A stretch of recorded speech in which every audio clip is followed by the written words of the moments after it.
அனைவருக்கும் வணக்கம். இந்த மத்திய ஆளும் பாஜக அரசாங்கத்துக்கு இந்த காங்கிரஸ் கட்சி கொண்டு வந்த ஸ்கீம்ஸ் அண்ட் ஆக்டை ரீப்ளேஸ் பண்ணுறதே ஒரு பெரிய வேலையாக வச்சிட்ருக்காங்க. இப்போ கடந்த அவங்க ஆண்ட வருடங்களில் என்னென்ன லாஸ் அண்ட் ஸ்கீம்ஸ் எல்லாம் பிஜேபி கவர்மெண்ட் சேஞ்ச் பண்ணியிருக்கு அப்படின்ட்டு ஒரு கிளான்ஸ் பார்ப்போம். Basic savings bank deposit account of 2005 அதை பிரதான் மந்திரி ஜன் தன் யோஜனா அப்படின்னு 2015 ரீநேம் பண்ணியிருக்காங்க.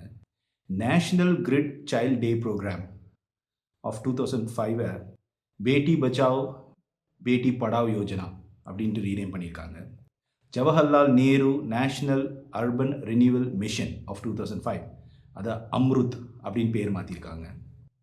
National project on soil health and fertility of 2008 அதை சாயில் ஹெல்த் கார்ட் ஸ்கீம் அப்படின்னு மாற்றிருக்காங்க. National Manufacturing Policy of 2011 that is renamed to Make in India. National E-Governance Plan of 2006 that is renamed to Digital India. Free LPG connection to BPL families at the Pradhan Mantri Ujjivala Yojana and modified National Agriculture Insurance Scheme at the Pradhan Mantri Fasal Bima Yojana. இது போல ஒரு பெரிய list இருக்கு. இந்த மாதிரி எந்தெந்த லா எந்தெந்த schemes எல்லாம் காங்கிரஸ் கவர்மெண்ட் இம்ப்ளிமெண்ட் பண்ணாங்களோ பாஸ் பண்ணாங்களோ அதெல்லாம் இந்த பிஜேபி கவர்மெண்ட் ரீநேம் பண்ணிகிட்டே வந்துட்டுருக்காங்க.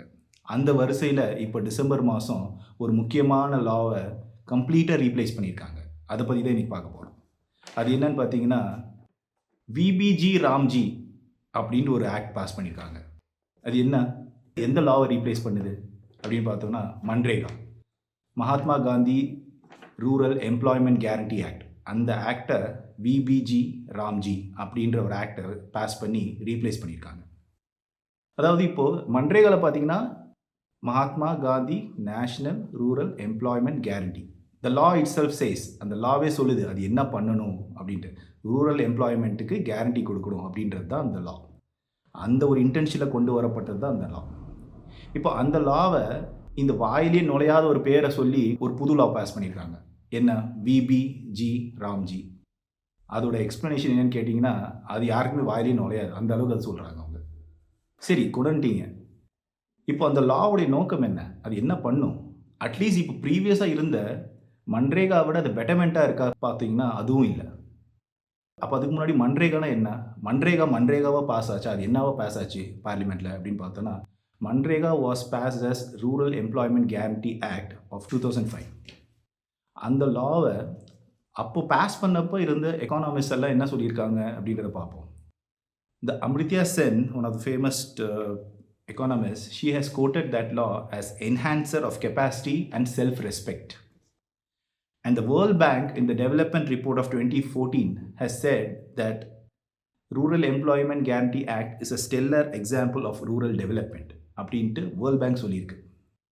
அந்த மாதிரி ஒரு ப்ராக்ரெசிவ் ஸ்டேட்டஸ் அண்ட் ப்ராக்ரெசிவ் இன்டென்ஷனோட கொண்டு வந்த ஒரு லாவை தான் இப்போ விபிஜி ராம்ஜி அப்படின்ட்டு ரீநேம் பண்ணியிருக்காங்க. சரி, ரீநேம் பண்ணிட்டீங்க, இப்போ இருக்கிற எக்கானமிஸ்ட் அந்த லாவை பற்றி என்ன சொல்கிறாங்கன்னு பார்த்தீங்கன்னா இந்த law VBG Ramji is not a progressive law, it's a regressive law அப்படின்னு சொல்கிறாங்க.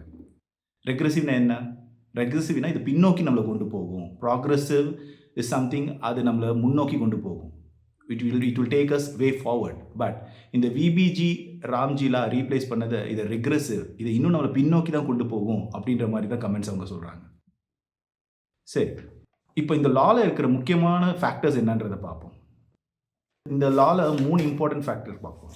என்னென்னா ஃபர்ஸ்ட், மன்ரேகா அது டிமாண்ட் ட்ரிவனாக இருந்தது.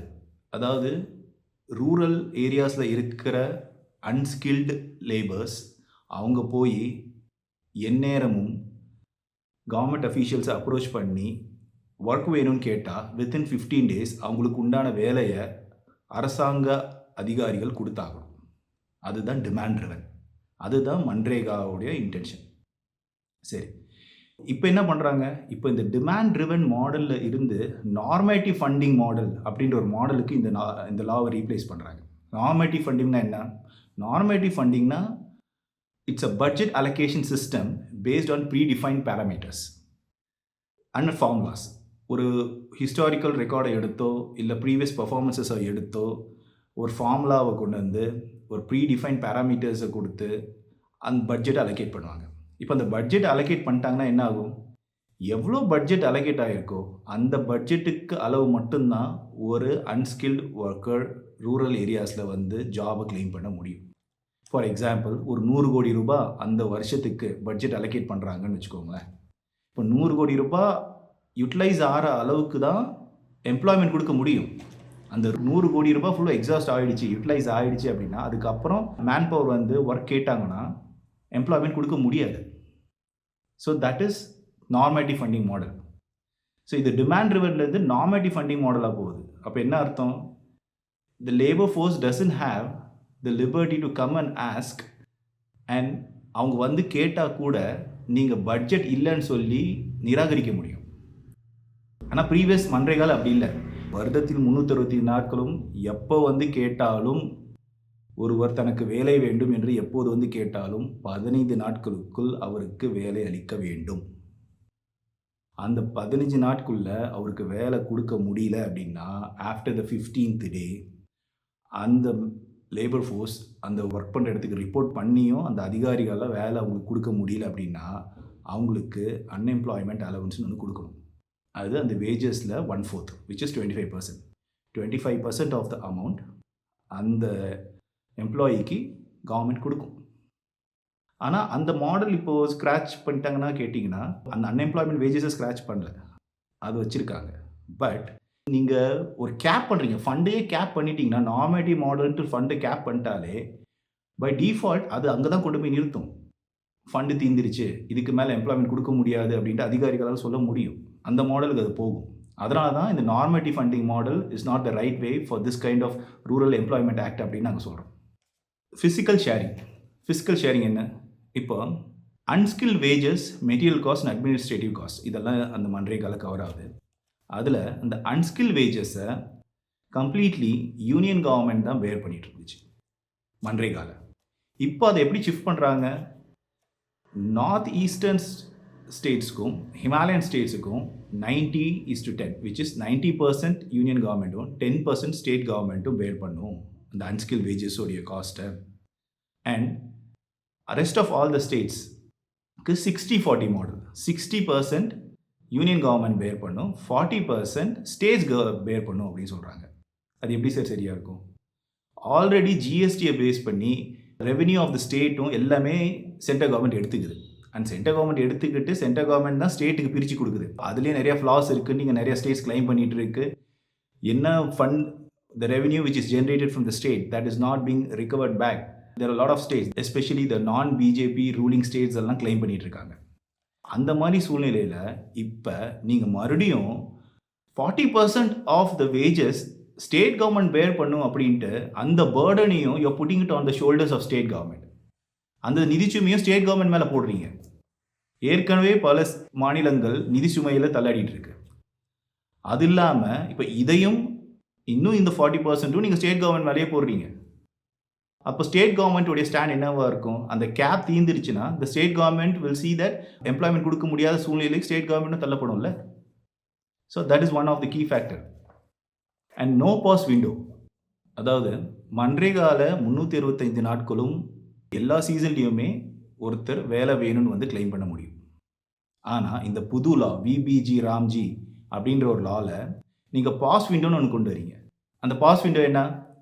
aggregate of 60 days during the peak sowing and harvesting of agriculture அப்படின்னு சொல்கிறீங்க. அப்படின்னா என்ன? அறுவடை செய்யும் பொழுதும் நாட்டு நடும் பொழுதும் இந்த விபிஜி ராம்ஜி இந்த திட்டத்தின் மூலம் கிராமப்புறத்தில் இருக்கும் மக்கள் தனக்கு வேலை வேண்டும் என்று கேட்க முடியாது இல்லையா? ஏன்னா அதை நீங்கள் அக்ரிகேட் பாஸ் சொல்லிட்டீங்க.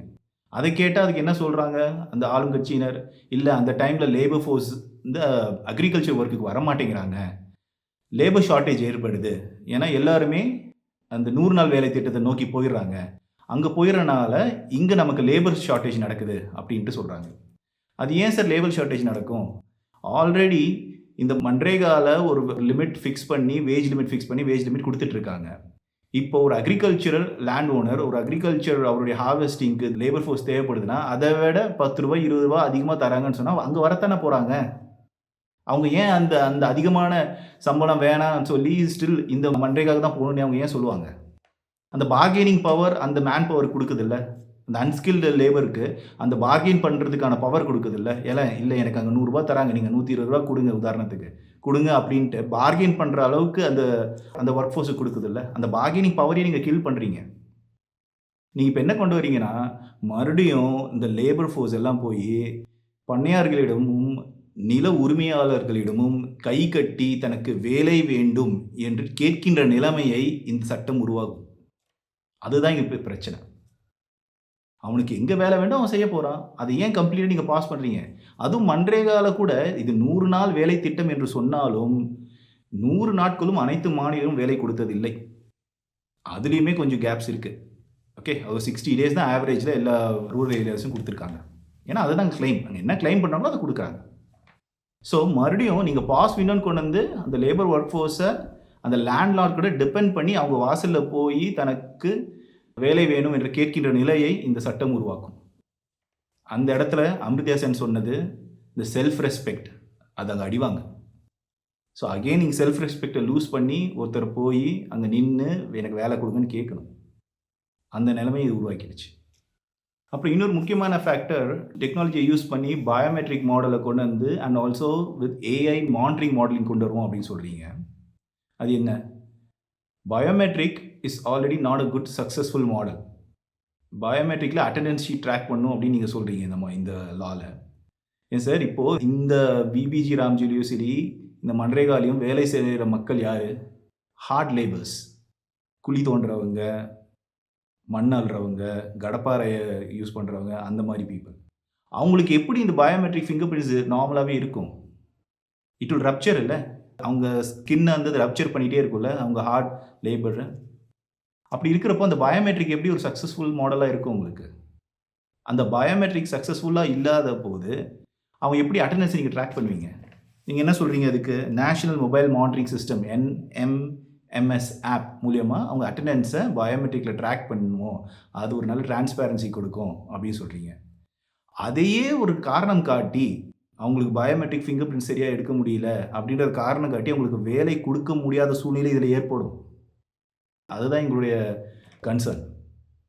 அதுவும் இல்லாமல் இன்னும் நிறைய கிராமங்களில் இன்டர்நெட் ஹை ஸ்பீடில் இல்லை. இன்டர்நெட் இருக்குது, பட் அந்த அளவுக்கு ஹை ஸ்பீட் நீங்கள் பயோமெட்ரிக் கேப்சர் பண்ணி ஒரு அட்டெண்டன்ஸ் ட்ராக்கிங் பண்ணுற அளவுக்கு இல்லை. இப்போ இதையே இந்த சிஸ்டம், இந்த இந்த ஐடி சிஸ்டம், இந்த ட்ராக்கிங் சிஸ்டம் உடைய failure will lead the employee to lose his work. அது இங்கே வேணாம் அப்படின்றது தான் நாங்கள் சொல்கிறது. அதனால் எந்த லாவையும் அமெண்ட் பண்ணக்கூடாதுன்ட்டோ இல்லை எந்த லாவையும் எவால்வ் பண்ணக்கூடாதுன்னு நாங்கள் சொல்லலை. ஆமாம், கண்டிப்பாக எல்லா லாவும் ரிவைஸ் பண்ணி தான் ஆகணும் ஓவர் பீரியட் ஆஃப் டைம். அந்தந்த காலகட்டத்துக்கு ஏற்ற மாதிரி அந்தந்த லாவை ரிவைஸ் பண்ணி தான் ஆகணும். ஆனால் அந்த ரிவிஷன் ப்ராக்ரெசிவ் ஸ்டேட்டை நோக்கி தான் கொண்டு போகணுமே தவிர ரிக்ரெசிவாக கொண்டு போகக்கூடாது. ஆனால் இப்போ இந்த திருத்தி இருக்கிற சட்டம் என்ன பண்ணுதுன்னா, இந்த விபிஜி ராம்ஜி மன்ரேகால இருந்த பெனிஃபிட்ஸை விட ரெக்ரெசிவாக கொண்டு போகும் இந்த சேலஞ்சஸ்னால. அதெல்லாம் தான் கன்சர்ன். ஒரு எஸ்டிமேட் பண்ணியிருக்காங்க எவ்வளோ, அதாவது the total estimated annual requirement of fund for the wages அப்படின்னா 1,51,282 crore அப்படின்னு சொல்கிறாங்க. அதில் 95,692 crore will be handled by the central government அப்படி சொல்கிறாங்க. அப்போ எவ்வளோ மீதி? 56,000 crores. that burden is going to fall on the shoulders of state government. மாநிலங்கள் மீது இந்த 56,000 கோடி நிதிச்சுமை விழப்போகிறது. ஆல்ரெடி பல மாநிலங்கள் நிதிச்சுமையாலே தள்ளாடிட்டு இருக்கு. அது இல்லாமல் இதையும் கொண்டு போய் அவர்கள் மேலே திணித்தால் என்ன ஆகும்? அதனால தான் இந்த லா ஒரு ப்ரொடக்டிவாகவும் ப்ராக்ரெசிவாகவும் இல்லை. இதை மறுபடியும் ரிவைஸ் பண்ணணும் அப்படின்ட்டு நாங்கள் கேட்டுக்கிறோம். நன்றி, வணக்கம்.